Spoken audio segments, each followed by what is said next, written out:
Harry, I mean, if they hit the post, it just seemed forever to get back into place.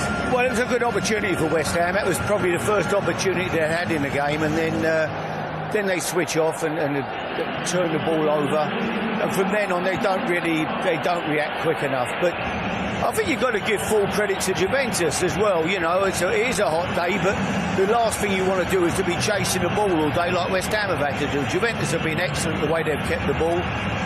OK, West Ham have switched off here. They've not got back in shape quick enough. But look at the movement off of Juventus. Great ball to the back post. You know, run from midfield. He arrives in the right time. Great forward run and a good finish. Juventus had lots of space. Exactly, playing players out of position, especially at the back, tends to cost you eventually. And already Sam Myron getting dragged out of position for the second goal, Winston Reid having to go across, and it has a knock-on effect. But it was all a bit too easy. I think they were a yard off defensively, all over the pitch, and I think maybe that could be to do with something in midweek. But when you've got the quality of Mandzukic and Dybala, and then one real ball of quality out. Yeah, at that stage it did look like it could be embarrassing. You could see 4 or 5 goals. Andy Carroll does fantastic. Great header, and he reacts quickest, and he gets some follows in. He's got the determination to want to score. It's full credit to Andy Carroll there. Yeah, great finish, and I think he's not a bad defender either, Dean.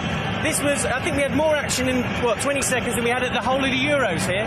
No, exactly. I mean, again, they're a yard off everywhere inside the box, which is very poor, and I'm sure Slaven Bilic will have something to say. But Andy Carroll does brilliantly to block on the line and then obviously hit the crossbar. But, you know, it was worrying in that first half defensively. I mean, Harry, do you take a lot of that as a manager in pre-season games or not?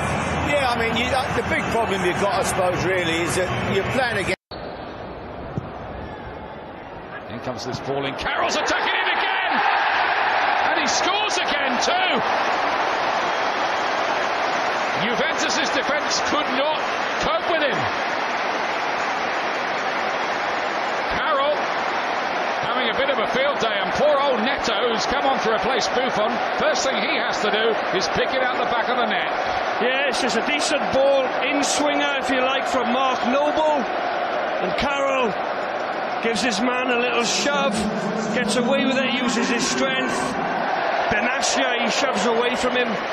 As you can see, just there, and he powers in another great header. An unplayable Carroll when he goes and attacks the ball like that. 2 goals to the good, Andy Carroll. I don't think he would have taken the game. You know, I don't think he's through. Is Zaza, just break off for a moment, he can win it for Juventus, and maybe he has with that goal. Simone Zaza emphatically finish, and Juve lead 3-2 now. Yeah, West Ham defence, it's Zaza with the goal. West Ham defence just switch off for a minute. Zaza just runs off the back of James Collins. Oxford can't quite get there. Left foot slots it past Adrian in the West Ham goal. Good finish. Never really looked like missing. Good strong left foot finish into the far left hand corner. Juventus took the lead. It was one ball beats all, wasn't it, really? Yeah, it was. It was a good run, very clever run.